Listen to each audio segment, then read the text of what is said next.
gentlemen, leaders and fighters for freedom and liberty and the American dream, the best is yet to come. Stand back and stand by.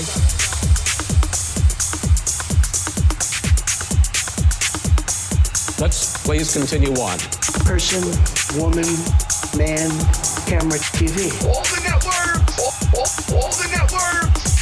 Person, woman, man, camera, TV. All the networks! They say, all the networks!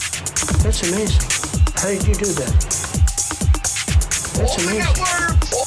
All How the did you do that? networks! I do it because I have like a good memory, because I'm cognitively there. All the networks! All It's a the verbal networks! ink blot test. All the networks! All the networks! China now. What is going on here? We won't talk about toilets.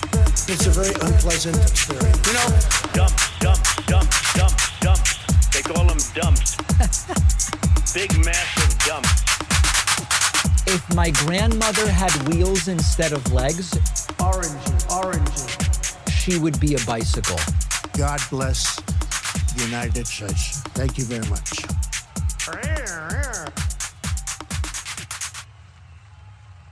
Very important messages there, of course, and we are standing by for Joe Biden's White House press secretary, Jen Psaki, to give us a press briefing. Tomorrow is the last stream for a while, because we're going to be on a little vacation, but it's also Joe Biden's first official press briefing. I believe it's at 2 p.m. Eastern, maybe 1 p.m. Eastern. I will be here with you tomorrow for that. And we are very, very much looking forward to it. I expect endless nasty questions. Today, I expect Jen Psaki to be asked questions about whether or how many or the format of Joe Biden's press conference tomorrow. So we're standing by for that. About 20 minutes to go until that starts. And we have so many different things to go over. Yesterday, I didn't realize it. There were a bunch of people requesting so-called normal voicemails. I know we voted down the Troy York voicemails, but there were people requesting normal voicemails. And some people thought that that would be interesting. Sometimes it's interesting how uninteresting the quote normal voicemails are. So I'll play a couple of them for you now. Before I do that, I do want to say thanks to Unicorn Britches, as well as Anthale, Hobo Spidey, and David Chadman, who now has an emote named after him. It's the Chadman emote. Now, yesterday I wasn't able to use my own emotes. Is it colon emote? Is that it? Or is it colon David P11 Chadman? Let's see here. No, that didn't work either. How are people doing that? Am I not even a high enough level subscriber to my own channel to use my own emotes? Is that maybe going on? Colon David P. I see a bunch of them pop up. Like I just did the Bitcoin one. Okay. Colons are only for BTTV. Man, listen, I don't know, guys. There's a David Chadman emote. I don't know what the hell is going on. All right. So anyway, we've got that. It has to be capitalized correctly. That's annoying. Okay, so here's just like random voicemails, just to give people a sense of what the voicemails are like. Hi, Dave. So I just watched one of your shows. I watch the show all the time. I love it. But the video I watched was about healthcare. Now, I am totally for, the nationalized healthcare, socialized healthcare. But one thing I have a question about is, so Republicans always say, oh, we're going to fight for, we don't want. So like, as you guys can see, we're a minute in with 2 minutes to go. That's never getting on the show because it doesn't get to the point. This is why so many of the voicemails aren't usable. Let's see. Here's one about Jordan Peterson. Hello, David. My name is Jeff Hearn. I'm calling from Eastern Canada, a province called Newfoundland and Labrador. And I just watched your clip on Jordan Peterson. Addiction and shame go hand in hand. And, you know, I see Jordan Peterson as a man who has suffered from addiction. And I haven't been addicted to benzodiazepines, but I do know that treatment centers don't even accept people who are addicted to them because of the serious and high impact detox that comes from them.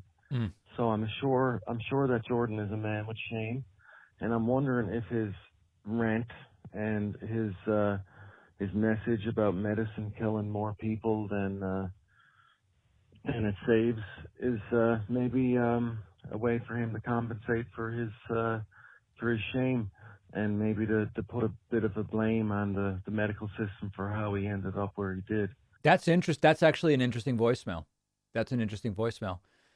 Let's see. Here's one on Trump for prison.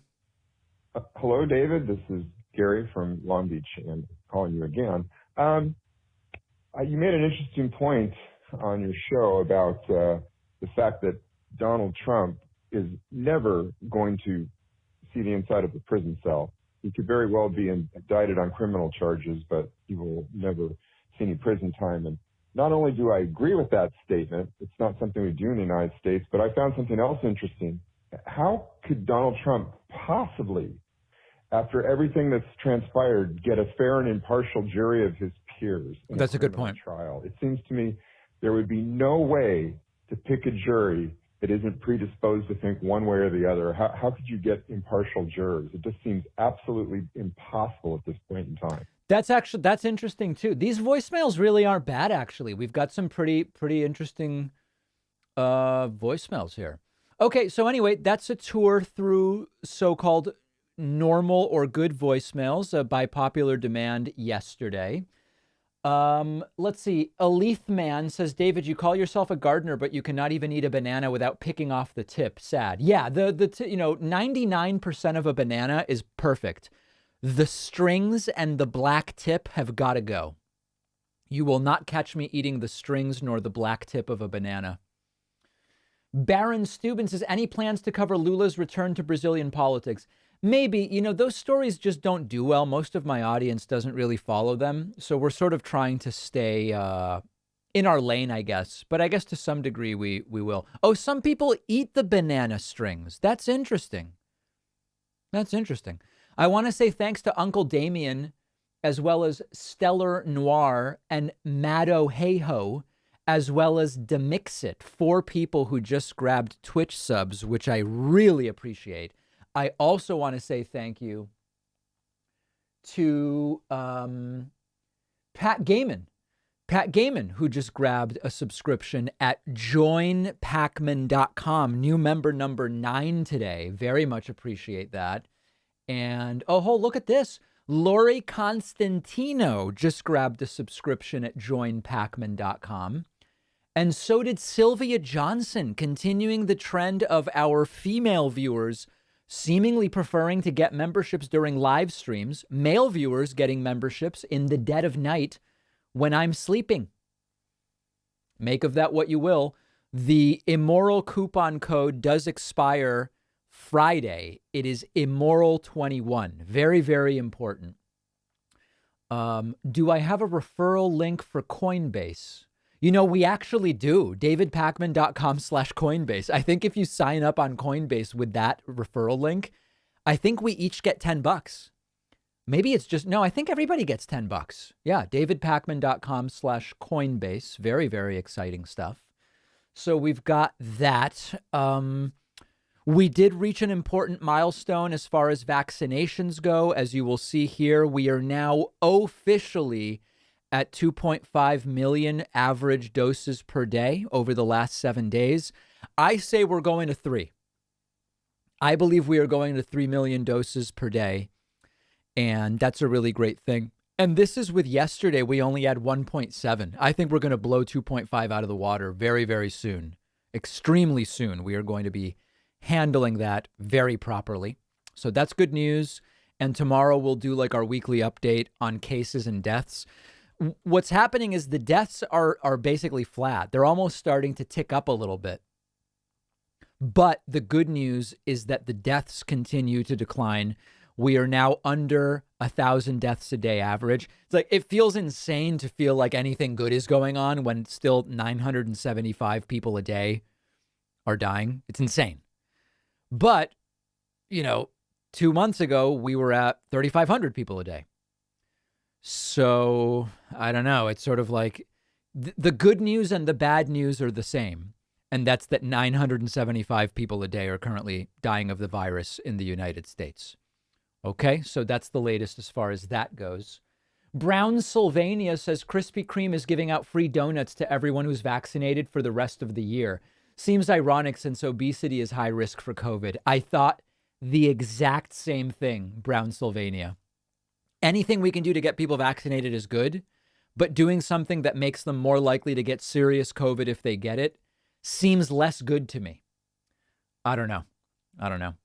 Thanks to Peter Murphy for signing up at joinpacman.com. Peter, you are a great American, as Sean Hannity would say, and you are new member number 12 today. Very much appreciate that. I also want to say thanks to Megawatt for signing up via Twitch. You're new member number 13. I have been vaccinated. People asking, I got my second dose. Wait a second. I got my second dose a month ago. Oh, hold on, guys. I've got to ban someone. I apologize. We just dropped a ban hammer. A lot of people getting banned today. That's sad. It always bums me out because I always am like, what's going on in people's lives that they have to come and do this stuff to my streams? I feel more bad for them. Ryan via Super Chat says, going on a road trip through New England this fall, passing through Boston. What are your favorite restaurants in Boston or in the New England area in general? Yeah, I have a lot from when I lived in Boston. There's so many. How do you even, I don't know. It depends on the genre. Thank you to Multi-Beast for the 13 months subscribed, as well as Miravis Pants for subscribing via Twitch, numbers 14 and 15. No, I have no unban. Oh, no, I do have some. Hold on a second. I've got my gavel. We are going to adjudicate an unban request. Here is a user who participated as follows. 13 days ago, this is a user, Bleezers. Bleezers came into the chat 13 days ago and said, yo, Dave, you made a much better YouTube model than a political commentator. It seemed like you were way more intelligent when you weren't talking at all. Okay. Next comment. I was never a YouTube model or a political commentator. And then, idiot.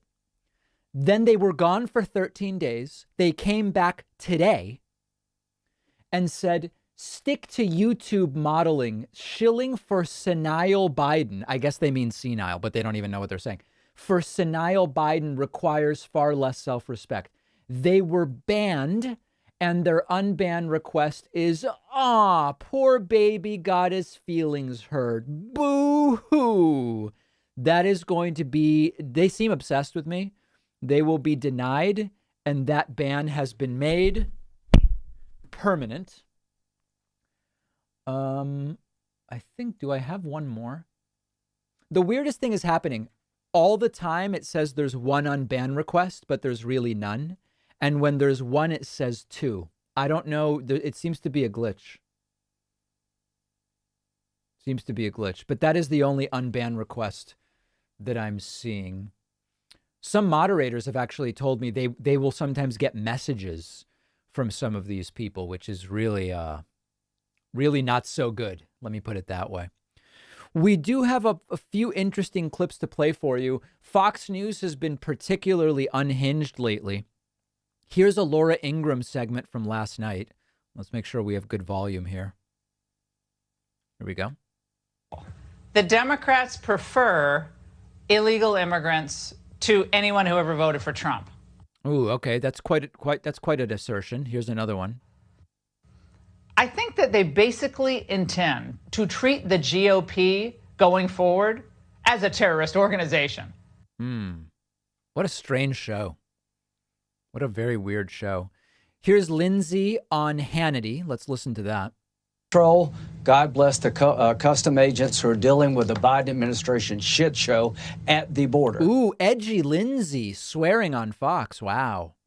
I'm going down with 18 senators Friday. And if I'm denied the ability to look... Is that an accent where you change all the vowels? Like instead of senators, it's senators. That's just a Southern accent, right? Is that a South Carolina thing? I'm not making fun of it. I'm genuinely curious about that. Like every vowel is replaced with a different vowel. Senators. Into any place I want to go, we're going to shut the Senate down. Where are all the liberal hypocrites? Where's AOC? Where are they? Where? Show them to me. Here's Ted Cruz. Well, Sean, that's exactly right. And the modern day left is more and more extreme. They have this bizarre antipathy to God and to prayers. So anytime, look, all of us have had people who've lost loved ones. And then the first thing you do when someone has lost a loved one is you reach out and say, hey, I'm lifting you up in prayer. I'm praying for you, your family. That's not the first thing everybody does. I know you're hurting and may God's peace be with you. And the left treats that like, how dare you believe there's an omnipotent God who could actually love you and care for you. But, well, then why did all those people die? I mean, did they sin? Or I mean, it does raise real questions. That's not weird to me. Here's Hannity talking about blue checkmark people tweeting in their underwear. Blue checkmark keyboard warriors on Twitter in their basement in their underwear, almost giddy after blue. Oh, God. So that's Fox News yesterday. Sort of disappointing, I guess, but not particularly surprising. Okay, let's see what else we've got here. All right, so that's that. Oh, some people are saying, are there any more telemarketer prank calls yet? No, there aren't. Yesterday, I previewed. Let me see here. I previewed a telemarketer call yesterday for people. Some people liked it. We can look at a little bit of it again. I've been asking people, if you get calls from telemarketers and they say, call me back, like hold on a second, the IRS scam or, any of these different scams, send them to me and I will try calling them back and see if we can get something interesting out of it. Yesterday's was kind of funny. Let me see if I can play it for you here. Where was this? I think it's here. All right, let's take a listen to this. This will be published to YouTube. Yes. Yes. I'm going to connect you with our legal team so a tax specialist can review your case. Here we go. Oh, may I have it, please? Yes, it's 78437. Okay, it's 78437. Okay, so, sir, can I have your first and last name? Yes, first name is Diego, Diegjo. Mm-hmm. And last name is Salabumber Smith. I can spell it if you need me to. Can you spell it out for me, sir? Yes, it's SZALA BUMBER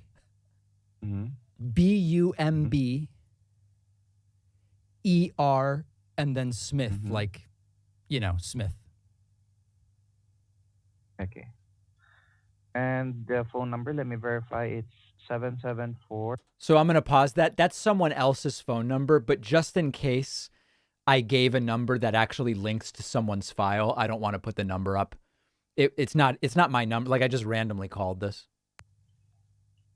Okay, so thank you for patiently waiting on the line. So according to the file, it looks like the reason why John called you earlier because the RAS has made some recent changes to the Fresh Start program due to the coronavirus. So it looks like you are eligible for some relief. I thought it was Better 21, not Fresh Start. On your tax debt. Did you get the information that was sent in the email or in the mail? No, I just got a voicemail. You're saying that there were changes made by the RAS? Yes, sir. Wow. And I didn't get anything about, I just got a I- voicemail from John. Mhm.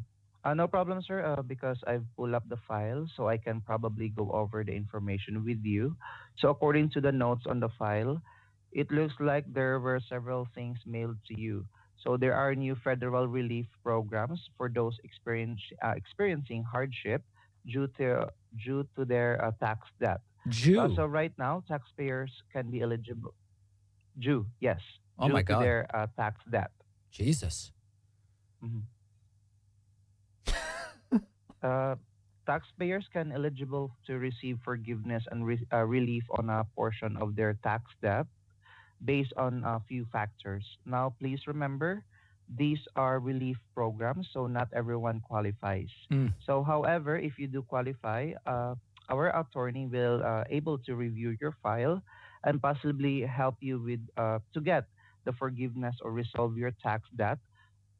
So let me go over the qualifying questions with you before I send you to the legal department, okay? Please, yes.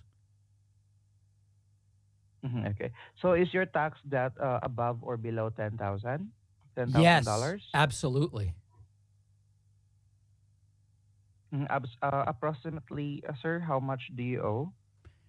1100.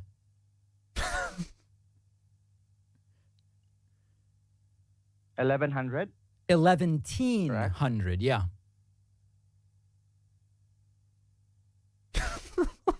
Okay. So are you in bankruptcy right now? No. No. Okay. So since these programs may be based on your income, are you currently employed? Yes. Okay. So approximately how much is your monthly income? Ooh, that's tough. I mean, that's a very private thing. And I don't know if you're based in is the RAS based in the United States? Yes, sir, but we are receiving calls offshore. Oh, you are? Yes, sir. We are only working on the RAS, but we are receiving calls offshore. I'm just trying to, are you with the IRS, RAS, or the RS? IRS, sir. Whoa. The IRS. IRS. Okay. Yes. Yes. Listen, monthly income is tough. I mean, what does my monthly income need to be? Let's put it that way. Because so that we can know how can you pay your tax debt. Now, hold on a Because second. I that's only thought for this the was record, about, sir. I thought this was tax relief where you give me money, but now you're saying I have to pay the RAS money? No, sir.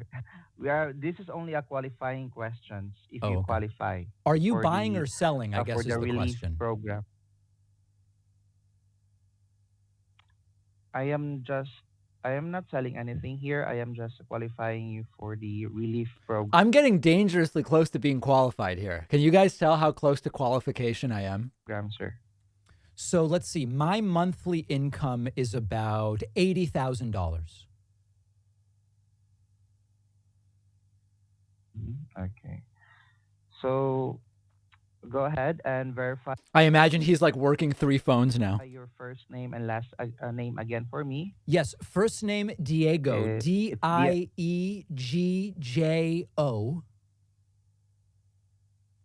Last name Salabumber Smith. That's SZA. I don't know why I put the Z in there at the beginning. It's a silent Z. LAMBUMBER. Smith as in Smith. Okay. Okay, perfect. Let me go ahead and get you over to one of our agents at the firm. Okay, so we're going to stop it there. The full call will be published to our YouTube channel during the David Pakman Show break next week. And the conclusion to the call, and I have others. I have, well, hold on. Okay, nothing starting. I have other calls, is the point that I could be making very soon. I want to say thank you to Jared Perkins, who just signed up really strongly at joinpacman.com using the coupon code BETTER21. I also want to say thanks to Jeff DeMarco for signing up at joinpacman.com with the coupon code IMMORAL21, an even crazier coupon code. Those are new members number 16 and 17. I also can't help but thank Sobi for the Twitch sub, Rhinodactyl. Oh, just the two of them. Okay, that's numbers 18 and 19. Let's look at some super chats here because they are coming in. Ferret says, Louis DeJoy has left the USPS in such a mess that they lost my wedding dress. The seller's supposed to send another one who knows how long it'll take. I only have 93 days. Sorry to hear that, Ferret Queen. Javier says, this is great, 11-teen. Meanie says, David, I'm getting my vaccine tomorrow. I'm kind of nervous because I have emetophobia. Is emetophobia fear of being nauseous? Fear of vomiting. Oh. I'm not hearing of anybody vomiting from the shot. I don't know about that. I would talk to a doctor. Asparagus Video wants to know, what are my thoughts on asparagus? Could I get a soundbite of you saying, hello, Asparagus Video? Thank you for everything, sir. I like asparagus, but only when it's in season. You know, sometimes I'll see, you know, in the Northeast, you've got, December asparagus. Seems a little bit dicey to me. I don't know that I would go with that. That's a red flag to me. Dark Pepsi says, hey, David, have you read any articles or watched any clips about the Suez Canal traffic jam caused by a shipping container blocking the waterway? I did. I don't know the details of it, but I did see that. Hi, everyone. Whoa. Okay, here we go. Okay. As you may know, or now you will know, today is Equal Pay Day, and we have two special guests from the Council of Economic Advisors, Chair Cecilia Rouse and member Heather Boucher. Chair Cecilia Rouse recently served as the Dean of the Princeton School of Public and International Affairs.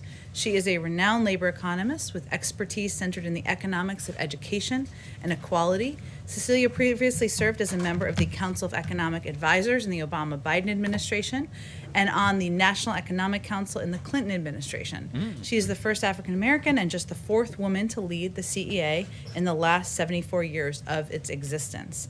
Heather is a longtime economic counselor to President Biden and previously served as president and CEO of the Washington Center for Equitable Growth.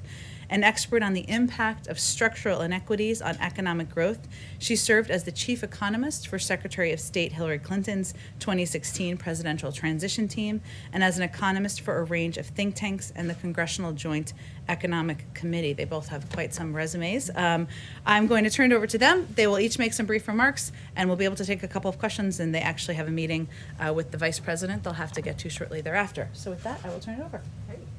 Great start here. Strong. Good afternoon. It's a pleasure to be here today. So today is Equal Pay Day, a day that is a symbolic representation of how far into this year women must work to catch up to what men made in the previous year. Women working full-time year-round are typically paid just 82 cents for every dollar paid to men. It's a reminder of the work. They're getting closer to the real number. They're no longer using 77. We have a video on the real number. Opportunity to reach their full potential. Because of this gender gap, women lose thousands of dollars each year and hundreds of thousands of dollars over a lifetime. The disparities are greater for Black and Hispanic women who earn 63 cents and 55 cents for every dollar that a white man earns. What does this mean? So a Black woman must work around 19 months to earn what a white man would earn in 1 year. For a Hispanic woman, that is almost 22 months. So what does this really mean? It means I shouldn't be standing here today in front of you, and really I should be here sometime in August. So what are we doing about it? President Biden and Vice President Harris believe we must begin by passing the Paycheck Fairness Act. This bill would be an important step towards ending pay discrimination through transparency and accountability for employers. They believe we must provide paid family and medical leave, make childcare more affordable, and build pipelines for training that enable women to access higher paying jobs. They are also committed to raising pay for childcare workers, preschool teachers, home health aides, and others in the care economy, and taking additional steps to increase wages for American workers, such as raising the minimum wage and empowering workers to organize and collectively bargain, both of which are important to reducing the wage gap for women. We have made progress. My daughter is here today. She's downstairs. And when I was her age, the gender wage gap was about 60% compared to 80%, 82% today. That said, there is still a lot of work to do. The Biden-Harris administration is working to make sure our daughters have the same opportunities that our sons do, and to make sure that every American is given a fair shot to get ahead in this country. These aren't simply women's issues. They affect all families, the ability of our economy to recover, and our nation's competitiveness. With that, I'll turn it over to Heather.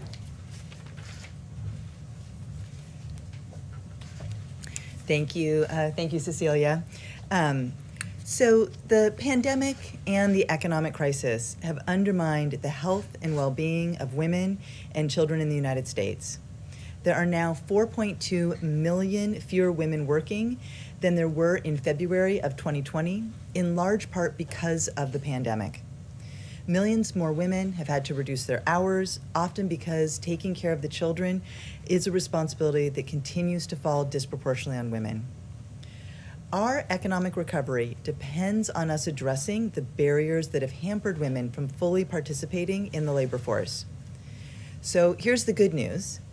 The American Rescue Plan will change the course of the pandemic and deliver immediate relief and support to women, families, and their communities, critical to building a more equitable economy. The plan will increase the child tax credit from $2,000 per child to about $3,000 per child, and even more for a child under the age of 6. This means a typical family of 4 with 2 young children will receive an additional $3,200 in assistance to cover the costs associated with raising children. This will benefit 66 million children. The plan will also increase the earned income tax credit for 17 million workers by as much as $1,000, benefiting many cashiers, food preparers and servers, and home health aides, those frontline workers who have helped their communities get through this crisis, many of whom are women, many of whom are women of color. The plan also expands child care assistance, helping hard-hit child care providers who are disproportionately women of color cover their costs. And it will give families an additional tax credit to help them cut their child care costs. Families will get back as a refundable tax credit as much as half of their spending on child care for children under age 13, so they can receive a total of up to $4,000 for one child or up to $8,000 for 2 or more children. If we add it all up, these are historic actions that will not only help rescue our economy, they will help support our country's women and their families.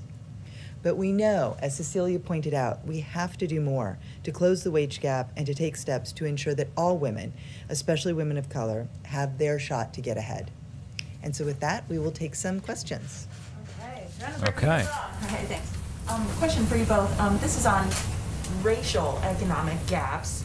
During the campaign, President Biden talked about wanting the Federal Reserve to close income gaps, and he wanted to measure the progress they make in closing those racial economic gaps.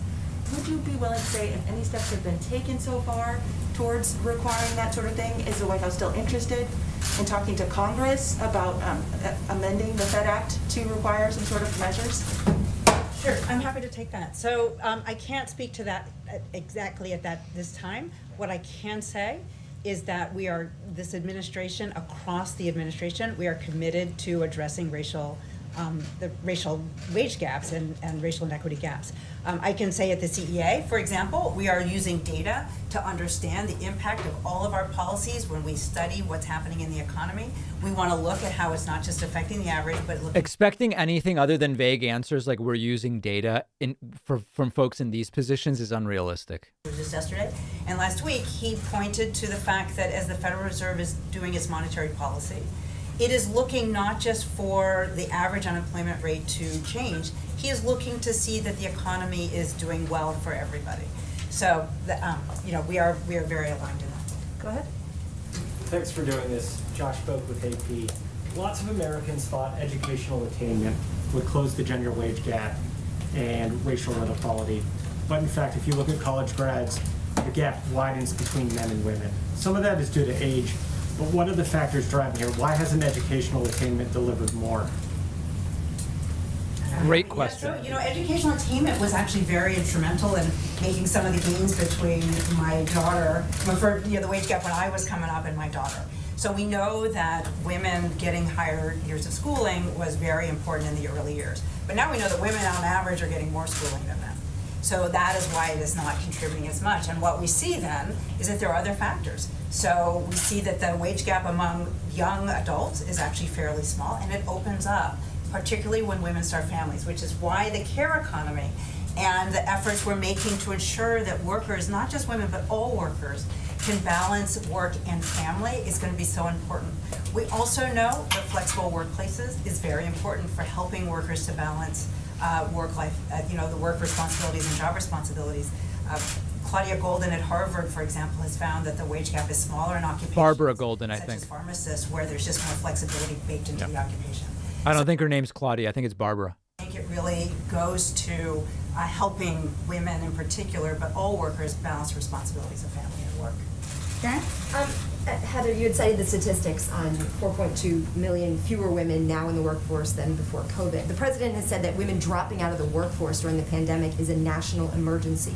Are there new measures under discussion now specifically on that issue to reintroduce women back into the workforce, part of the Build Back Better plan, and what can be done to bring them back in?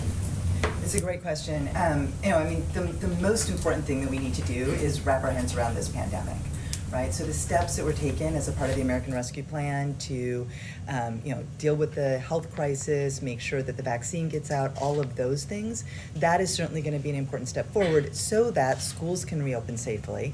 And then, of course, there are funds as a part of the American Rescue Plan, historic investment in child care centers to help them reopen safely. So part of what we see in this decline in women's employment is because of the fact that they're responsible for children, the fact that child care centers have closed, schools aren't open, families are trying to telecommute, or they're trying to go out to their job and cope with children not having adequate care or the right care. That is really, I think, going to play an important role in getting folks back in to the labor force. And I want to stress that's on both sides, right? In those caring economy parts of our economy, these are jobs that are disproportionately held by women. So in making sure that schools are open and childcare centers are open, we're helping those women as workers and also as parents and caregivers. So I think those are some of the first steps that we need to see.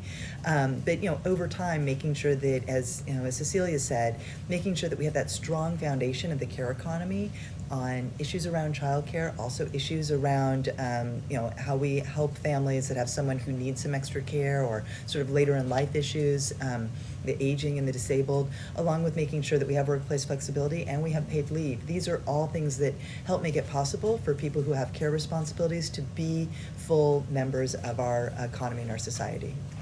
Andrea and then Lisa, and then we gotta wrap it up. Sorry, it's the equal pay day.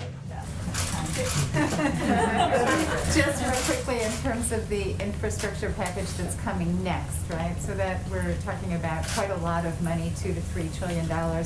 What specific things do you think essentially have to be part of that, and what role in all of this does the sort of your push for the federal minimum wage increase play, and how do you convince Congress that that's an essential part?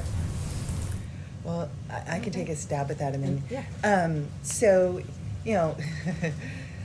we know that the president has been so clear throughout the campaign and into governing on what his values are and where he wants to guide this economy. Right, that we're focused on how we can deepen, strengthen, broaden the middle class. It's why we're so focused on equal pay day, because we know that women are a key part of, make up the workers that make up the middle class. And he's been very clear in his support of raising the minimum wage to $15 an hour, that these are the kinds of focus that we need to have as the agenda is built out. This is what he's asked us to focus on.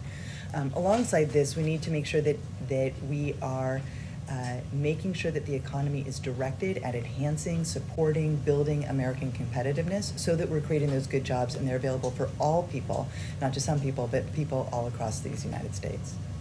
Yeah, I guess what I was just going to add to that is that this next package is really about investing in our future and making the kinds of smart investments that we know will increase growth, and we want that growth to be widely shared. So the idea is not just to increase the size of the pie, but to ensure that everybody gets their slice, unlike many policies that have followed in the past. Do you need to like include some kind of private sector initiatives to nudge those companies that aren't moving along as quickly? Look, we really can't speak to the specifics. I think you're used to Jen saying she likes to keep her job. I'd kind of like to keep mine too. So we are looking at the most effective ways in order to make these kinds of investments that we know are just so important to our economy. Thank you so much. I think just to follow up on Karen's question, making sure that there is support for the women is one thing, but will there be any concrete measures in the Build Back Better plan to make sure the 4.2 million women have jobs to return to?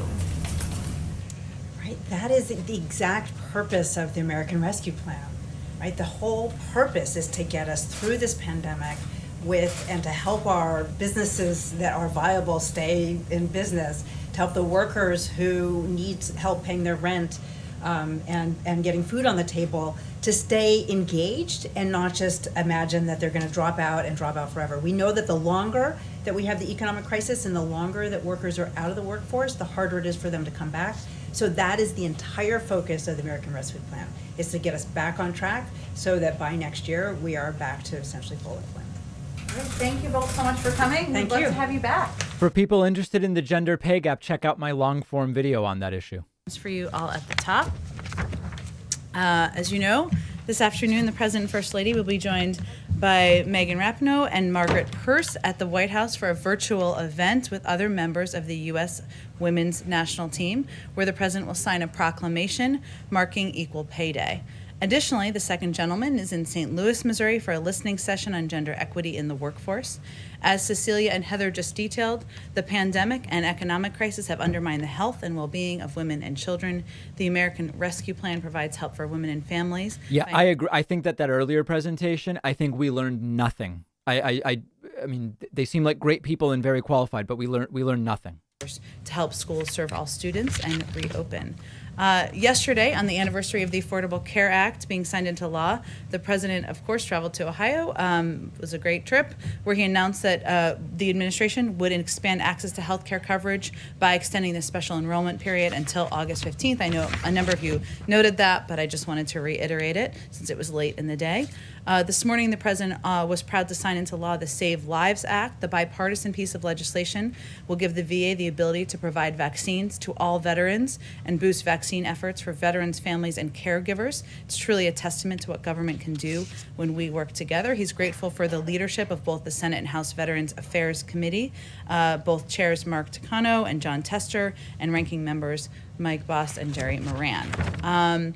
As we announced this morning, but to give you a little bit more detail, the president will travel to Pittsburgh, Pennsylvania next week on Wednesday, March 31st, where he will deliver a speech laying out more details of his plan to build the economy back better.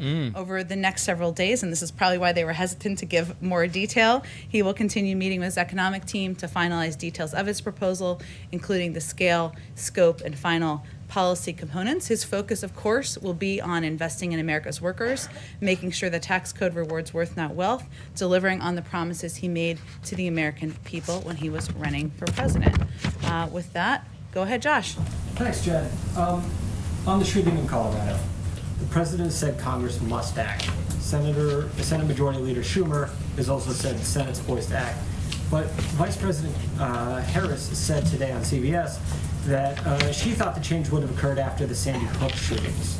And I'm curious, what does the president think is different this time, and how has he changed his approach so that this administration can pass these changes when in the past it failed? Good question. Well, first, the president shares that sentiment, as I think many Americans do, that when we saw 20 children murdered when we saw 6 adults murdered, that would turn the tide of And it didn't. Congress. We have seen data and statistics still across the country still broadly support background checks. I think it's about 80% of the American public support background checks, including a good percentage of gun owners support background checks. We've seen states take action since that time. A number of states across the country have put in place a number of laws. Sometimes states are the leaders, as we know, and we've seen in other areas of policymaking. But I think the president, who has been in public life and public office for 50 years, more than 50 years, would be the first to tell you, if he were standing here, that just because you don't get the policy making, the legislation done the first time, it doesn't mean you quit trying. And certainly tragedies like we saw earlier this week, like we saw last week, mass shootings that are killing innocent lives, leaving family members without their loved ones, is a reminder of how important and vital that is.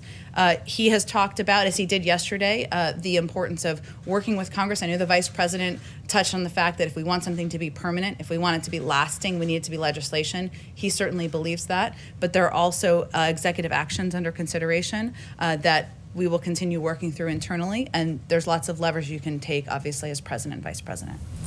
And then secondly, today's the first chance for many in the media to see the situation on the southern border at government facilities. Yeah. This is the first step at transparency. What else can we expect with regard to that so we can evaluate the situation and present it to the public? Well, first, as you noted, I know all of you have covered this, but just to kind of reiterate where we are here. So there's a delegation of members of Congress and White House officials who are traveling to the Office of Refugee Resettlement at Carrizo Springs and the influx care facility there.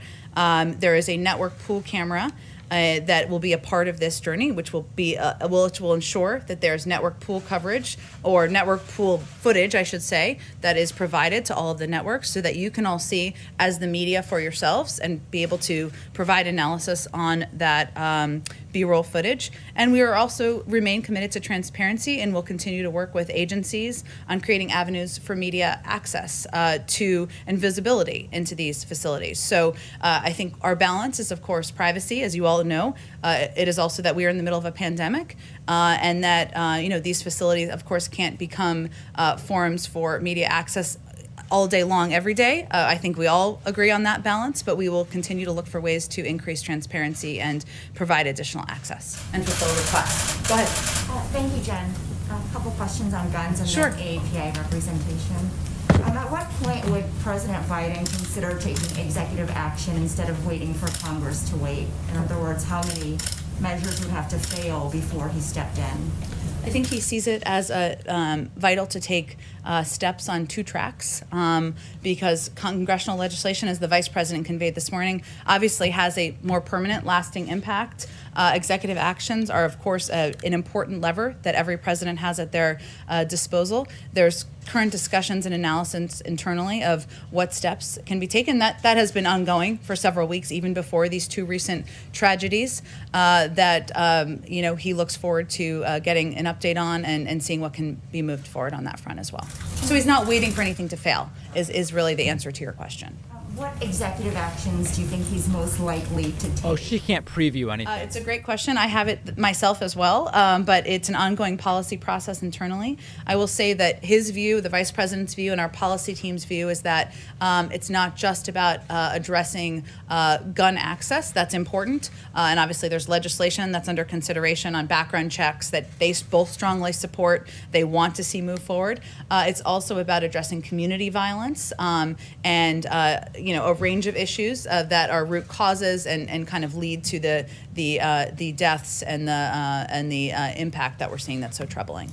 Got it. Thank you. And then on the other issue, the White House had conversations with Senators Duckworth and Hirono.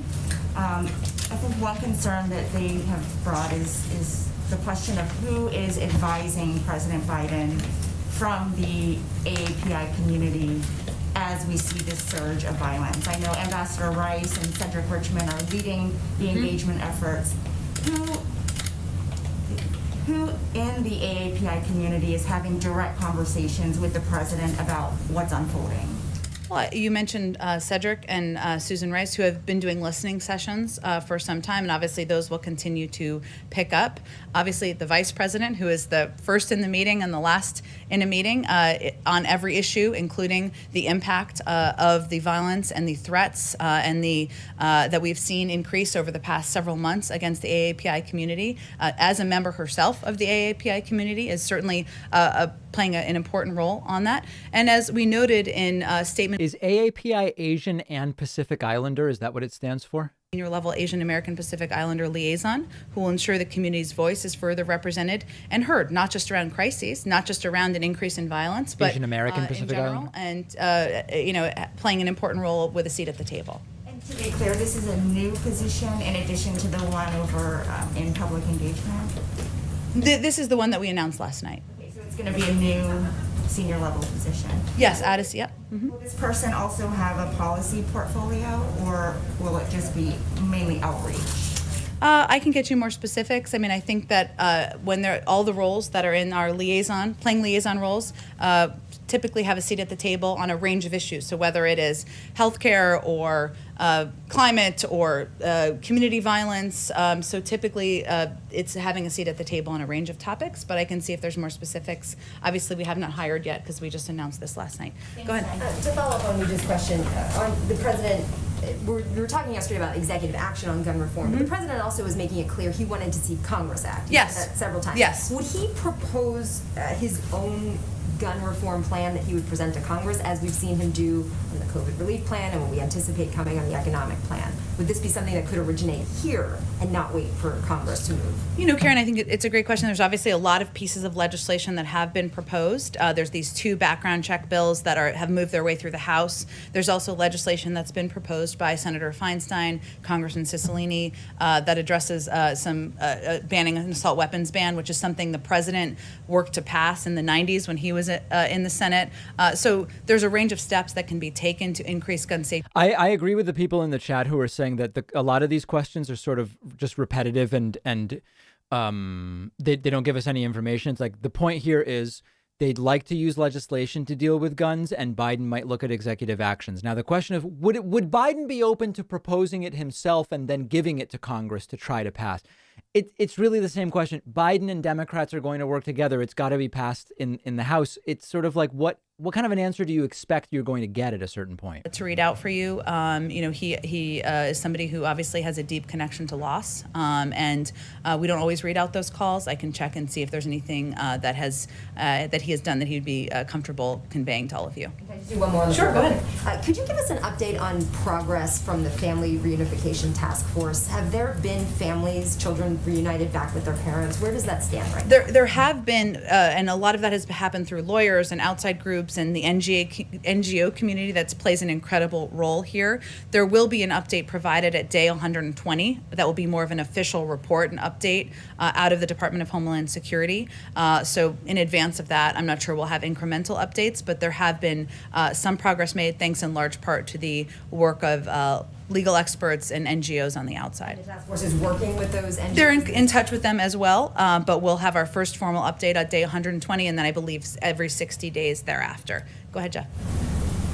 Jen, why did the president wait until there was another shooting until he addressed gun violence in America? He actually addressed it. We put out a statement in his name on the anniversary of in early February, the anniversary of the shooting in Florida. So he has addressed it before, and certainly has addressed it even as president, and will continue to address it as president. And as you know, Jeff, from covering him in Congress for a long time, this has been a passion of his, putting in place gun safety measures throughout his career. That's why he fought to get the Brady bill passed, why he fought to ban assault weapons, why he was the lead in the Obama-Biden administration in putting in place more than a dozen executive actions to make it safer for our communities, and it's something that he will continue to work on as president. Of course, he knows, though, that the president's bully pulpit is unparalleled, and yet it took him until more than 60 days into his presidency to talk about gun violence on camera in America. What does that say about his commitment or how much political capital he's willing to spend on this issue? I have no problem with these questions. Anybody who has been following the tragedies and the shootings that have happened in our country over the past several years, if not decades, knows that this is an issue the president is deeply committed to. And his like, I accept that they're just tests of rhetoric, but I don't have a problem with the question. Spoken. They're looking at what his background has been, where he has fought the fights, and he has fought the fights on the Brady bill, on the assault weapons ban, on getting legislation passed. It wasn't successful, as was alluded to earlier in a question. We know that, but this is something he's going to put his shoulder into. He's going to work with members of both parties. He's going to certainly advocate for. And I think for those who have survived gun violence, for those who've lost family members, they're really looking for. Right. It's not particularly substantive. I agree. But it's not like I think that she could diffuse them. The access being granted today for the pool is of a facility that is aspirational of where you want to move these children. Mm-hmm. What about access to the facilities where there is overcrowding and there is an actual problem? Why was this one chosen over the? We're also open to providing access there, and this is just the first step in a process of providing greater access to the media. And when would that decision be made? You've said earlier in this week that you would be working on access. Is this the only access, or will that be coming? No, I would consider it's ongoing, and we wanted to provide pool coverage, as you all know, who are in the television field of television, that allows for a video camera to provide access to all the networks. We felt that would be a good first step, and we're looking forward to continuing to engage about how to provide increased access. Would you agree, though, that you've chosen the facility that is the aspirational facility as opposed to the problem at this moment? Well, I would say we all agree that the Border Patrol facilities are not places where children should be. They are children should be moving more quickly through those facilities. That is what our policy central focus is right now. Obviously, they're not going to choose the worst facility to show you. Of course. Health concern because of the number of kids who are moving through those facilities and the fact. Why not show those to the American people? We will, and we are working with the Border Patrol and with DHS to determine how we can do that. Go ahead, Jennifer. On Iraq and withdrawing U.S. troops from Iraq, could you please give us an update on Iraq's request for the start of talks on that withdrawal, please? That's something we are looking forward to convening next month, and I'm not sure if I have an update other than to convey that we look forward to our strategic dialogue with the government of Iraq over the month of April. The meetings will further clarify that coalition forces are in Iraq at the invitation of the Iraqi government and solely for the purpose of training and advising Iraqi forces to ensure that ISIS cannot reconstitute. And we are committed first and foremost to Iraq's sovereignty. We look forward to these important discussions with Iraqi leaders on the future of our partnership that will convene next month. Go ahead, Andrew. Got a couple of quick ones for you. So on Nord Stream 2, that is an issue that keeps coming up in the relationship with Germany. Mm-hmm. How soon do you think those sanctions will be implemented? And has the president had a chance to discuss this issue at his level with the Chancellor of Germany? I don't have any calls, although we do read out the calls that he does. So you would certainly know if he had a call with the Chancellor of Germany, I can assure you. So not a new one that I'm aware of that you are not aware of. We continue to believe it's a bad deal. I don't think we have an update on our policy position beyond that. Okay, and then 14 states have now sued the administration over the oil and gas, over the pause in oil and gas leasing. What do you say to that, and how do you move beyond that? I mean, how do you, I realize there's a legal process, but how do you get your point across in this legal environment? Well, I would say first, oil and gas jobs aren't going anywhere. The outgoing administration flooded the oil markets with cheap federal leases. This will not affect oil and gas production or jobs for years to come. And what President Biden has pledged to do is invest to create jobs and ensure America leads the clean energy revolution, which is where the industry is largely going anyway, where there is the greatest opportunity for job creation. He wants to create good-paying union jobs, and that's something he believes and he's committed to doing. I think there's a lot of there is some misinformation out there about what this means, which is why it's not, I'm not saying from the media, I'm just saying in general. And again, there are oil and gas jobs that are out there. The existing leases will continue. He's really talking about future leases. And then just one more on the gun issue. I know this is kind of a crazy question, but it's always a good lead-in when it's a crazy question. It's quite a lead-in. This question will be insane. Of people trying to enact gun control legislation in this country, is there some consideration to taking a look at the Second Amendment and just addressing it from a sort of the underlying constitutional rights? That's a minefield. Is that something that the president Careful now, Jen. needs to be called into question so many years after the revolution? No one is talking about overturning or changing the Second Amendment. Right. What our focus is on is putting in place common sense measures that will make our community safer, make families safer, make kids safer. The majority of the American public supports background checks. The majority of the American public does not believe that anyone needs to have an assault weapon. So that's really what our focus is on at this point in time. Joe Manchin is not in support of this. Once again, you have a Democrat, a member of the president's own party, who is already signaling that he will not support that. You have a very slim majority. Can you convince Republicans to support this legislation No. so that you can work around You a can't. Democrat that's not supporting it? As the president said yesterday, we don't know yet. He hasn't done the vote count, but it is certainly an issue he will talk to members about and convey why he feels it's so important, that it's shouldn't be a political issue, that keeping our community safe, families safe, looking at the track record as what has worked in states, which is very informative, and actually to Josh's earlier question, something that we know more about now than we may have 10 years ago. So he will be conveying that to members he's communicating with. Go ahead. Two questions. Following up on Luja's questions about representation, the Biden administration is the first in 20 years to not have an Asian American lead one of the 15 executive departments in the cabinet. So how does the White House square that back with the president's pledges to make this the most representative, most diverse in history? Well, I will just say the president remains committed to making sure this is the most diverse administration in history. That has always been, remains our goal. We've made a lot of progress. We have the most diverse cabinet in history. But we will continue to make progress. We have AAPI staff at senior levels and at all levels of the administration, and we will continue to work to find ways to elevate AAPI voices at the highest level of government. There are a number of cabinet level. I know it's not 15 members, but just to note, obviously Catherine Tai, who received overwhelming support in the Senate in her approval. What about Kamala? To be confirmed for USTR. Julie Su at the Department of Labor. Kiran Ahuja, I'm going to butcher that name, and I apologize to Kiran at OPM. Todd Kim, the Assistant Attorney General at DOJ. So we will continue, and obviously there are more positions and roles that we need to fill. And I will say first and foremost, the president's view is that we need to listen, and that is an important component of how we're communicating with members of Congress as concerns arise, also with leaders in the community, as he and the vice president did last Friday, why it's so important as we look to policy making to have senior members of our administration do listening sessions in the community to determine how we can best address needs.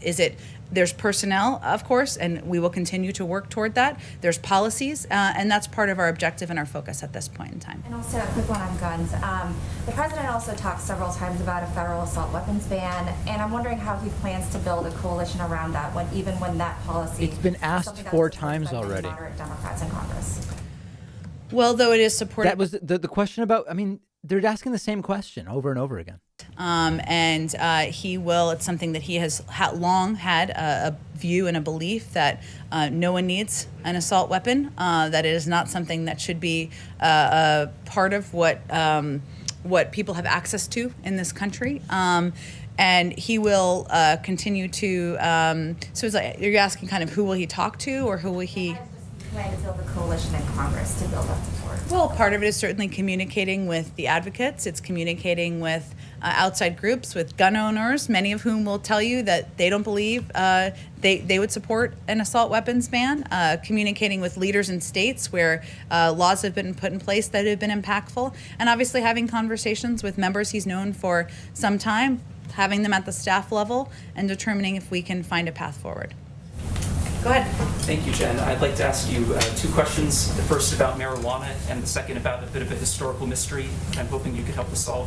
Okay. There's a lot of setups for these questions today. I like it. Go ahead. Sure. So Vice President Kamala Harris says that she is a past marijuana smoker. She said, quote, "It gives people joy, and we need more joy in this world." She is with a clear majority of the U.S. population in supporting marijuana legalization. According to polls, 2/3 of people do. This I like. About half of Republicans.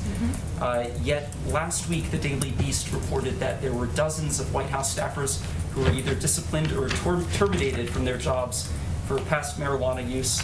You seem to confirm 5 terminations on Twitter. And my question is, why would President Biden allow this to happen, especially considering the White House staff were led to believe that pot use would not be disqualifying, and especially considering the Vice President is herself a former marijuana user? Well, let me first say that what we tried to do as an administration was work with the security service, who actually makes these determinations about suitability for serving in government. In the past, and I served in the Obama-Biden administration, the rules were actually far more stringent. So that isn't about anyone's personal point of view. It's about working through the process. See, I think if he kept the question shorter and said, isn't it a double standard that Kamala's VP, despite past marijuana use and others, were fired? If you keep the question simpler, I think she's less able to do this. Our comment last week, 5 individuals who are no longer employed at the White House. A number of them, there were other security issues that were raised. That's fair. And that's an unfortunate conclusion, of course. But what we tried to do is enable additional members of the team who would not have been able to continue serving in past administrations to continue serving by updating our policy in coordination with the security service. Follow up on that. Surely President Biden could, implement changes here unilaterally and just say that these people can come to work for him. Well, I think if marijuana was federally legal, that might be a different circumstance. But I don't think I have any more for this for you. Go ahead. Do you have any more data on the number of people impacted other than the 5 people who were terminated? I don't have any more data for you other than to convey that there were a number of people who would not have been able to serve in past administrations, and because of our efforts to modernize and work with the security service, they're able to serve. Did you have another question? Yes, I did. Okay. This is as I set it up, a bit of a mystery, and I'm sure that you've inquired about this yourself. And God. Okay. Where's the cat? No, it's not that. Okay. So there was a report last year from the Senate Finance and Homeland Security Committees. It claimed that the wife of Moscow's former mayor paid a company associated with the president's son $3.5 million. There was no explanation for this alleged payments, and I'm wondering if you could tell us if that claim is accurate, and if so, what the $3.5 million. How would she know about Hunter's businesses? Not familiar with that claim. Doesn't sound like it's backed up by a lot of evidence. If you have evidence or specifics, happy to discuss it further. Committee's report. So you haven't asked about this, or? I'm not familiar with the report at all. Go ahead. Thank you, Jen. With the May 1st deadline looming, when do you expect to hear from the president about the timing on withdrawal from Afghanistan? It's a good question. As you may know, Secretary Blinken is currently in Brussels and talking with our NATO European partners. He did a press avail, I believe it was yesterday, but let me reiterate a couple of the points he made, and then I'll get to your question.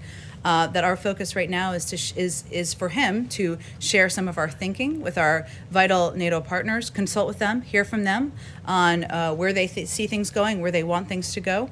That, as the president had said last week, it's tough meeting that May 1st timeline, and the Secretary of State reiterated that in his remarks as well. Whatever we do will be informed by our allies and partners, but the president is currently discussing, of course, with policy team members on what is possible, and hopefully he'll have an update soon, but I don't have a timeline on that for you. An announcement this week? I can't give you a timeline. It's really up to his own decision making and when he's prepared to talk about that publicly. Go ahead. Thank you, Jen. I have a couple of foreign policy questions. I understand the administration has already supported COVAX, is working with the Quad to ramp up production. COVAX. Working out details with Mexico and Canada. But where is the president's position on the request by more than 55 countries, as well as some Democratic lawmakers, on making vaccine patent through the WHO, giving a waiver to that? Well, the top priority of the president's and of the United States is saving lives and ending the pandemic in the United States and, of course, around the world. That includes investing in COVAX, working with partners, as we announced with the Quad, to produce 1 billion. I love that the subtitle spells COVAX the way that the character Takeshi Kovacs from Altered Carbon. It's like it's instead of Covax. It's so funny. I don't know why. To save lives. So that's how we're looking at it through the prism. There are a number of steps, a number of ways we are engaged in addressing the global pandemic through the global international community, and we'll look at a range of options. But I don't have any update for you on the patent question. As a general principle, do you believe that protecting American innovation and intellectual property of pharmaceutical companies outweighing the benefit of moving faster towards a COVID-free world? Sure, I absolutely understand your question. What I'm conveying is we look at every option through the prism of whether it will save lives and how many lives it will save, and try to put our resources and efforts into those that we think will be most effective. Obviously part of that is through engagement with the WHO. I mentioned our Quad partnership, our meaningful contribution to COVAX, and of course, when we can, we will share vaccines as we have already, as we're already doing with Canada and Mexico. But we're looking at a range of options. Right now, our focus is on continuing to address the pandemic that is ongoing in the United States, given 1,000 people are still dying every single day. Another part of policy question, please. So, can you comment on media reports on whether the administration is considering joining a group of South American nations to push back against Chinese illegal fishing? How big of a problem does the administration see this kind of Chinese practice of distant water fishing? And would this be something that you would consider with other regions, including Southeast Asia and Africa? Sure, it is a challenge and a problem, and one that we're watching closely. And for others who have not been following this issue as closely, it is an issue of overfishing in certain parts of the world. It is something our national security team is certainly watching and following closely. I can see if there's more specifics on their engagement to update you on. One domestic question. Go ahead. The question on vaccination for federal government employees. I mean, so far it's been pretty much where they live, right? I mean, if you're in DC, you follow DC rules, Maryland, and so forth. Is there any other kind of consideration from the White House to just expand access to vaccines for federal government employees? It's a great question. I'll have to check with our COVID team. Obviously, everyone will be eligible in just over a month, including our government employees. And That's big. DC and Virginia have already made that commitment, maybe Maryland too. I don't want to leave them out. So that is good news for every federal government employee, but I can check and see if there's more specifics across the administration about our approach. Go ahead in the back and we'll go back. A couple of questions. First, I wanted to ask about voting rights. The Senate right now is debating its own version of the For the People Act. Yeah. There are a few hangups with it in the chamber. I was curious how much emphasis the president plans to put on this, if he will be reaching out directly, or if there's a team from the White House that's working on this issue. Yes, I would say we're very engaged, closely engaged on S1 that is being negotiated, as you said, and there are changes being made, which we fully expected that there would be, as a number of senators, I believe, have alluded to that being a possibility and things they'd like to see changed. So it's working its way through the process. We get regular updates. Our legislative team does, and we remain very closely engaged. And I wanted to ask, Leader McConnell has said that he hasn't been invited to the White House and he hasn't had a direct conversation with the president since the inauguration. I think he corrected that statement. I was curious, because I know previously Leader McCarthy had said that he had tried to reach out to the White House to get an invitation here. Does the president plan to have some sort of big, meeting with leaders from across the aisle, where we would see photos of them together and things like that? I'm sure he will. We obviously have been limited on COVID They want to any photos. events in the East Wing, and at this point, we'd be very much in the Easter egg roll preparations, which of course we will not be, but obviously more important, substantive, vital meetings than that. He's had a number of meetings, bipartisan meetings in the Oval Office. He will continue to do those. Those have often been constructed with committee chairs or members with specific jurisdiction. He has a long friendship with Leader McConnell. He has spoken with him. He speaks with him regularly. We're obviously not going to read out all of those calls. I expect that will continue. I wanted to ask, we've been seeing a lot of images of spring breakers, especially in Florida, and I was curious how aware of that the president, if he's being updated on that regularly, and if he plans to make any sort of address or public appeal to people on the issue. Well, we do watch that closely. The president is briefed regularly by his COVID team, and of course he has seen the news coverage, thanks to all of you, of spring breakers who have been gathering in far too many numbers. There, of course, were steps taken locally in response to this. We also watched that closely. I'm not sure. I don't have anything to preview for you in terms of him addressing spring breakers publicly. I will say that his message, broadly speaking, is that we are still no ice luge. Joe Biden will come out very strongly against the lives of the American people. We need to be vigilant. We need to wear masks. We need to hand wash. And that is a message, of course, directly to anybody who is not abiding by the recommendations of public health officials. Just one more. Do you have any update on the president's plans? Will he be traveling to Boulder? I don't have any updates on that. As you all know, this tragedy only happened just about 36 hours ago, and obviously that would be done in consultation with local officials who I know are still digesting the events and in their community, working on healing in their community. I can note, since you reminded me, he did speak with the mayor this morning as well, and he had spoken with the governor yesterday, and will remain in close touch. But let me just go to the back, and then we'll come back. Go ahead in the back, Lal. Thank you, Jen. Last week, Secretary Blinken and NSA Jake Sullivan had a meeting in Anchorage with the Chinese counterparts. Have they given a briefing to the president on the China policy? Has it changed any China's policy of the Biden administration? Although I know that the president has spoken with Secretary Blinken and National Security Advisor Jake Sullivan since their return. I don't have any. Obviously, they talk about a range of national security issues, ongoing policy processes that are ongoing.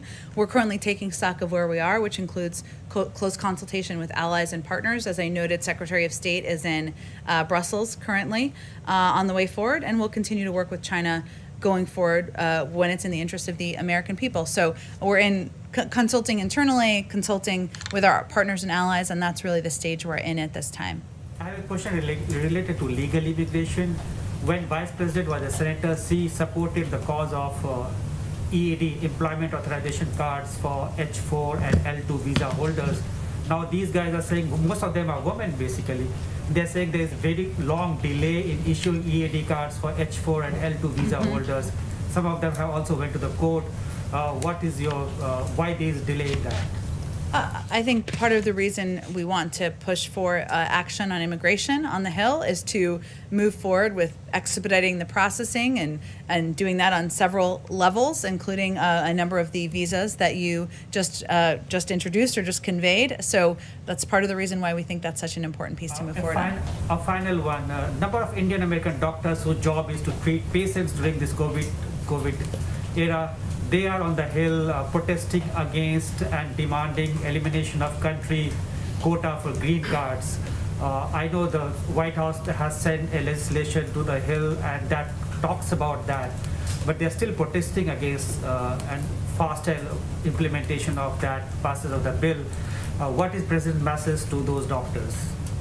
I think the president would reiterate that he believes that there should be faster processing, that our immigration system is broken at many levels and of the system, and that he is eager for Congress to move forward with action there. Okay, two in the back. Go ahead. Thanks, Jen. I'm back on guns. You mentioned bipartisan meetings. I'm wondering if you could give a little bit more of a sense of the president's engagement with Congress on gun legislation. This is the sixth, essentially the same question. And has he spoken to Senator Manchin at all about his... They already asked about Manchin. I don't have any meetings to predict. Obviously, this is an issue that there are a number of passionate gun safety advocates on the Hill, as you well know. Would it be rude for her to say, as I already answered 3 times on the first part and once on Manchin? As it relates to the tragedy of Tuesday night, he was, of course, in Ohio all day yesterday with a very full schedule. So he didn't have any calls yesterday, but it's something that he will continue to look for ways to engage, to discuss, to advocate for action moving forward. And is there an update on his joint session to Congress? No update yet.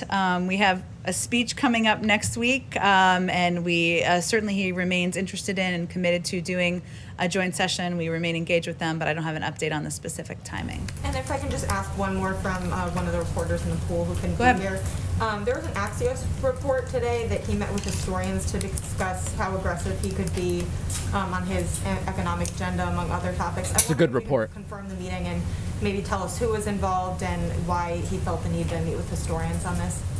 I will tell you, presidents love historians. I know this from this is my second president working for. I think it's important to learn from what worked and didn't work in the past and gain perspective from people who study that. He did meet with historians a couple of weeks ago. I don't have the list of names in front of me. I can see if there's more details we can provide. And really, it's meant to have an open conversation about the challenges our country is facing and looking back at history. And it's a moment to step back and reflect and use it as lessons moving forward. Go ahead. Thanks, Jen. A few on spending, one on taxes as well. I know you can't get into specifics at this point, but what the president is being briefed on by his economic team in the upcoming days, is this an infrastructure package? Is it the president's Build Back Better plan, combination of both? Give us an overview of what it is. Well, our Build Back Better agenda, his Build Back Better agenda, includes a number of components that he talked about on the campaign trail. Elements. Infrastructure is part of it. Making the tax code fair and one that rewards work and not wealth is part of it. Doing better by our caregivers is part of that. Increasing access to health care is part of it. Investing in our clean energy economy is part of it. There are several components he talked about on the campaign trail. And right now what he's talking with his economic team and advisors about is what the scale, the scope, and the components will look like in what he's going to move forward and propose next week. The $3 trillion number has been put out there. I know the White House hasn't confirmed that, but is it possible that it goes above $3 trillion? Like, is $3 trillion viewed as the cap, or it's certainly possible it could go even higher? Well, again, I think what we're looking at is all of those components, as I just laid out, all of which will not be in a speech next week, right? This is big components of his agenda that he talked about on the campaign trail. So, and right now he's having a conversation about the scale and the scope of what proposals look like. There's lots of ways She to can't say. frame it, to shape it, to Essentially. size it. So I don't have any more to predict for you. Last one on this before taxes. Speaking of size and scope, it's possible if it gets broken up that infrastructure could be one. So what does the White House view as infrastructure? What falls under that umbrella? Under infrastructure, there's a lot of ways to look at infrastructure. I can't preview for you. I know you're not exactly asking this, what will be in the package that he's still discussing, but obviously roads, rails, and bridges are part of what everybody historically thinks about. But there's also components like our cyber infrastructure. There's lots of ways to look at infrastructure, but what is in a package that she just can't proposes say. in the coming months, I don't have anything more to detail for you. And then on taxes, the White House says now that families who make up to $400,000 won't pay a penny more under the president's potential plan to the federal government in taxes. So, Which is 98% of families. So what about individuals? If you're an individual and you make up to blank, you won't pay more to Uncle Sam. What is that number? $400,000. So the individual number is going to be the same as the joint filer? That doesn't make sense. Well, no individual making less than $400,000 will pay more in taxes. That doesn't make sense. And you make $300,000, let's just say. That's and less than 400, right? You're a married couple that makes 300. It's either household or individual. 450. The 300 isn't going to. Traditionally, taxes, the joint filers pay about, it's double. But you're saying now it'll be the same rate. I think we'll have more to say when we actually roll. That makes no sense. Done yet. So this is a commitment he made on the campaign trail, which he's committed to abiding by. But once we propose a tax proposal, we'll have more to discuss on it. So just to be clear, individual filers, if you make up to $400,000, you're an individual, you will not pay a penny more, just like families won't pay a penny more. That's right. I don't see how that's mathematically possible. Can't be here today. Yeah. Can you give us an update on Major and Champ and whether they're at the White House? I was waiting for this to come up. Of course. Champ and Major are here at the White House. They joined the first family at Camp David last weekend and returned with them on Sunday. The dogs will come and go, and it will not be uncommon for them to head back to Delaware on occasion, as the President and First Lady often do as well. Is it about the dogs? Okay. On Colin Call, he's one of the president's nominees Yes. for the top Pentagon post. He barely just made it out of committee right now. Can you say, is the White House still behind his nomination? It's been controversial from the beginning. Any thoughts on that? Absolutely. Colin is qualified, he's experienced, and he would bring an incredible reservoir of perspective to the job at the Department of Defense. And so we look forward to his confirmation. So no consideration whatsoever of withdrawing his nomination? If I could close the loop on a Leader McConnell question. You said they speak regularly. He says that they've only spoken one time. He corrected his statement saying they spoke one time on Burma. Mm-hmm. Have they spoken beyond that one time? I don't have any more calls, I don't think, to read out for you, which we will not make a case of doing, as you know. So I don't have more to read out for you. His definition of bipartisanship changed since he arrived in office on January 20th? No, his definition of bipartisanship has always been working on behalf of the American people and governing for all people, whether it's Democrats, Republicans, independents, and moving forward on proposals and policies that will make their lives better. With or without Republican votes? Well, he doesn't believe that bipartisanship is defined by the zip code here. He believes it's on how we can deliver relief to the American people. Thanks. Okay, thanks everyone. Do you have any timing when you might announce a replacement for Neera Tanden? I do not, but Shalonda Young is confirmed. She will be the acting, and so, but I don't have a personnel preview for you on that particular role. Jen, can I have one more question on China vaccine diplomacy? Is the administration doing anything specific to push back against requirements by China for countries to cut back or reduce ties to Taiwan? Is the administration? I will check with our national security team if there's anything for that on that for you. Thank you. All right, so White House Press Secretary Jen Psaki, remember that tomorrow it's Joe Biden in front of the media. We will have it live. I believe it's at 2 Eastern. It might be at 1 Eastern tomorrow, but I hope that you're going to join me. It doesn't make sense that the income limit for paying taxes would be 400,000 household and 400,000 individual. With everything, it's different. With the COVID relief cash, it's up to $75K as an individual or $150 for a couple.